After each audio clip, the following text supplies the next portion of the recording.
Well, I know But one of the coolest things I like about you, Joe, is like especially watching your Cowboy Drummer page, like the the way you so because I know you leaned a lot towards metal in the beginning, like to watch you pretty much that double bass when you throw that pretty much on everything. I mean, you've got some really cool techniques in making that flow out and just fit. Like, is that hard? I mean, does that take a lot of thinking, practice, like to get to make it versatile in that any genre of music? yeah, it does. It gets tricky, and it's my brain will fucking get, you know. I'll be sitting there trying to work it out, and I love throwing that double bass in. I feel like I overuse it, but it's so fun. It's fun, man. Doing Oh, you're like the little. badass at it. Thanks, bro. I appreciate that. Thank you. I did this one. I'm gonna post the exercise because a lot of people ask me like, how can I get better with double bass? Did I send you? You did. You sent it to me, and that's why I remember I sent you that video. I've been practicing, and like it's definitely improved my usage of my 100%. double. Yeah. Yeah, your doubles were like, doo-doo, doo-doo. Yeah, dude, for sure. I'm gonna make a video of that and like share it because that's a great exercise. But yeah, it gets tricky to use it in other areas of music because I get it makes me want to resort back to like right to my China and go like singing, you know. So you gotta know when to use. If you do it right, then you're good, you know.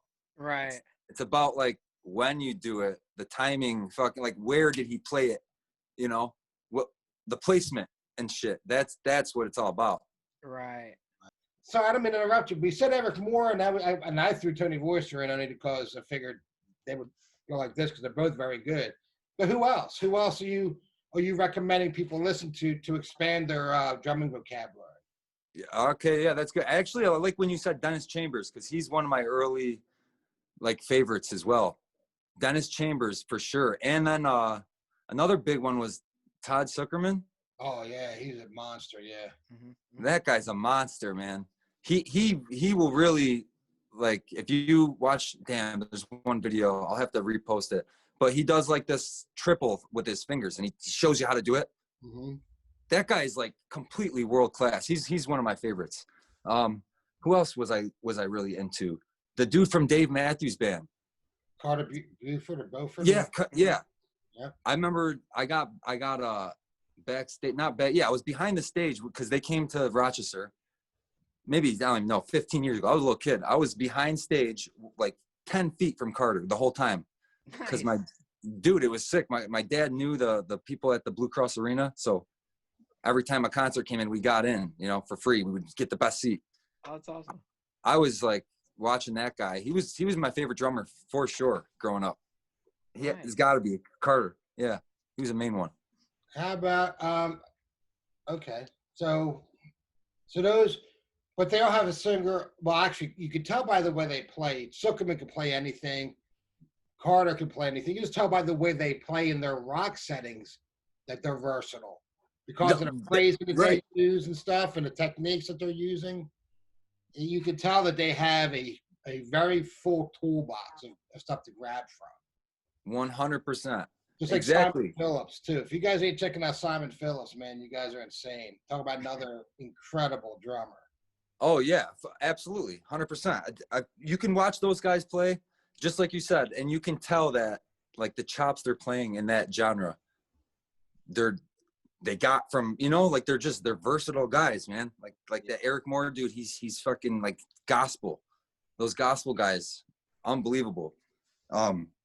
Yeah, he'll bust those chops out in like a rock song, you know, it's crazy. But it also pisses me off because no one knows how great it is. Like us drummers, we know. But doesn't it go unnoticed by the mass? It does. Right? It does. Right? I It try to does. explain that to my wife all the time. Like, I'll come upstairs super excited if I nailed something awesome, and I usually just have to send it to Steve because my wife's like, "What did you do?" I'm like, really? It was awesome. You didn't get that? Okay, I'm gonna just send it to Steve. Know what I think anymore, though, and this is my personal opinion, though, is that the gospel chop thing is getting to be so overplayed now that it's kind of taken away from how cool it is. If I you go on agree. Instagram, everybody's doing those kind of chops. You know what I mean? Everyone. Everyone does them chops. It's all over the place, and they all have that same like that music, that like gospel, fucking the big accents and the. Yeah, It's cool shit, but it's blown up a lot. It has definitely blown up a lot, and Well, that like gents and stuff. to be fair, I've seen you play chops, but they don't sound anything like what you're hearing. Just I mean, 2 minutes on their post of just incredibly you. I consider them a lot of times useless chops. Like they're great, but I No, mean, for what are they sure. really doing? You're never gonna use it. I mean, unless you want to get fired from your gig, I guess you could use it, but for sure. That's a good point. In the church setting, I guess, with the gospel, like where I guess where it originated, then it's normal to play, right. have the openings, to have those little segments of the tune to open up. But we talk about this a lot, Joe, about Instagram, social media, and what we look for when we're watching social media, and what catches our eye versus what's overdone, and I mean, what's your thoughts on social media, just in general? Yeah, that's a good question too. I like to. Joe. That's why I'm on here. A lot of good. I'm like the old man. I love it. Toot the horn. I like to see. I don't know, dude. I like to see funny shit. I think that's why I try to do a lot of funny shit. Because The Grinch was pretty awesome, by the It way. was awesome. Which one? The Grinch. Dude, that should have fucking went viral. You think? I thought so. That Yeah, should have. How did that not go? Yeah, you guys got to check out. If you haven't seen, make sure you check out the Cowboy Drummer, his Grinch, the Christmas cover. It was awesome. Thank you, bro. Definitely worth a check out. It definitely made me laugh. I'm like, oh my god, that might have been the first comment I've ever commented on one of your posts. I had to drop a comment. This is awesome. Yeah, it was good, man. I got to repost that. I'm going to share it again. It's Christmas coming up. Yeah, I was going to say, do it again next week as it gets close to Christmas. I would post it, and maybe twice next week. I'll put a link. I'll put a link in this video for that because, like I said, it was awesome. Thanks, yo. I feel like I'm going to do another one. And, that also ties into being versatile, too, because, like, you could just play or you can, like, be creative when you play.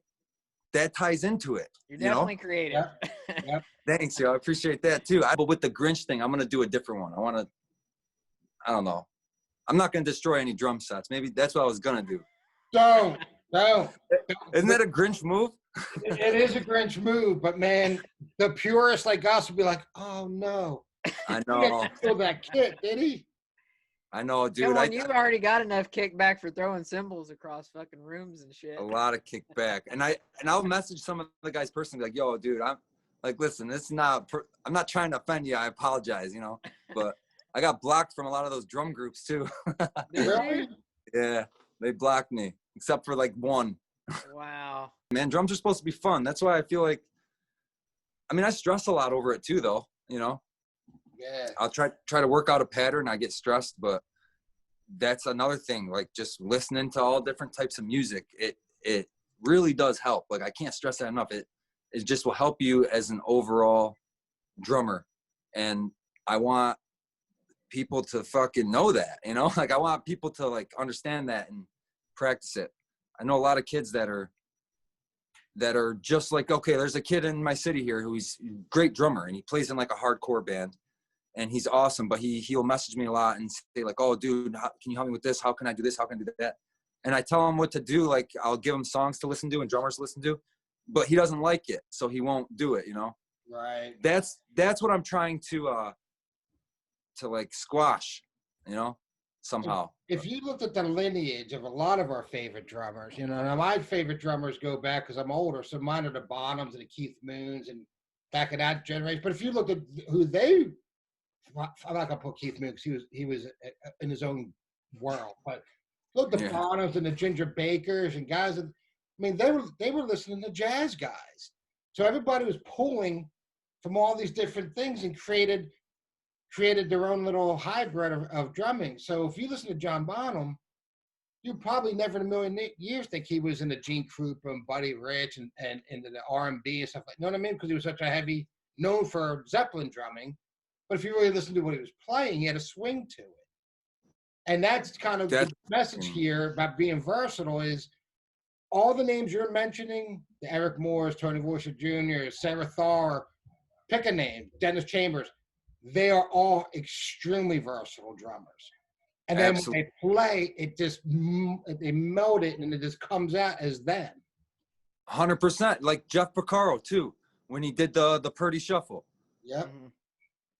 That's like I can't even come up with a better example. That's literally perfect. Like he's in Toto playing Toto tunes, and he takes a fucking Bernard Purdy beat and mix it with John Bonham's "Fool in the Rain." That's right. Yep. That's because Bonham did that beforehand with "Fool in the Rain." Yeah, he took the two and just made it like he meshed them together and came up with his own little variation of it. Yeah, 100%. 100%, man. And what else was I was just gonna bring up also Buddy Rich because he was the fucking GOAT, you know. He played a lot of like a lot of shit like the traditional grip. I feel like that's another thing. I don't know. Do you guys play? Can you play traditional grip? I can. It's difficult. I don't. I prefer not to. I learned on it when I first was taking lessons way back when. My teacher handed me a pair of sticks, and every beginning student, when the guy says hold it like this, well, you go, hold it like this because you don't know any better. But let me tell you something. Take a pair of sticks and go around and hand them to kids. Hand them to no one who knows nothing about drums. Say, hey, play me a beat. No one's going to pick up the stick like this. No. They're That's all a good pick point. it up like this.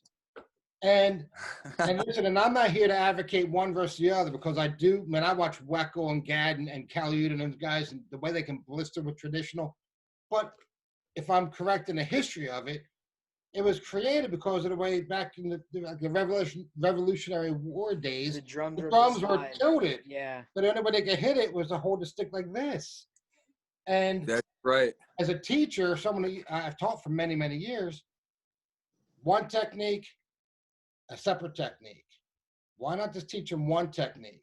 So that if they learn it with right hand, all you got to do is mirror it with the left hand. If the left hand, mirror it with the right hand, but it's the same technique on each hand. This has got its own set of rules versus this set of rules. I don't understand it, but I would never say it's not great because Grayson, what's that Grayson kid? That friggin' he's a beast at it. Grayson who's Newman. That? Grayson Newman or Newman? Dude, I love that kid. I love that kid. He's amazing. Yeah. Dude, you see him? He'll do out the videos of like Philly Joe Jones and do exactly the moves. Like what? He did Nate Smith. He's done. Rush. First one I ever saw, he was doing Zeppelin. He did John Bonham's Moby Dick. Before I knew he played jazz, I didn't even know he played jazz. Yeah, he's crazy. Yeah, I'm gonna punch him in his face. All right. And Tommy Ego or Igo. Tommy Igo. Yeah. Unbelievable. Holy shit! I feel like I want to see Tommy Igo play, like something else. Like I would love to just watch that guy play drums with like just anyone else. AC/DC, like see what he does. I know. Go ahead. Sorry, Steve. So I just because we're on the versatility thing. So I know a hard thing because you were talking about the kids that you're dealing with, Joe and stuff, and we're talking about versatility. So if you look at the newer music, this millennial music, it sucks. It's all computer beat, all lined up. There's no feel. Mm-hmm. So how do you get versatile when none of the music are actually musicians anymore? That's a hard. Go listen to old music. Go and listen to older music. Yeah, you gotta break it down for them. I don't know, man. In the pursuit of versatility, though, if they really do take what we're talking about to heart, they're going to be forced to start looking at some of the lineage of drumming.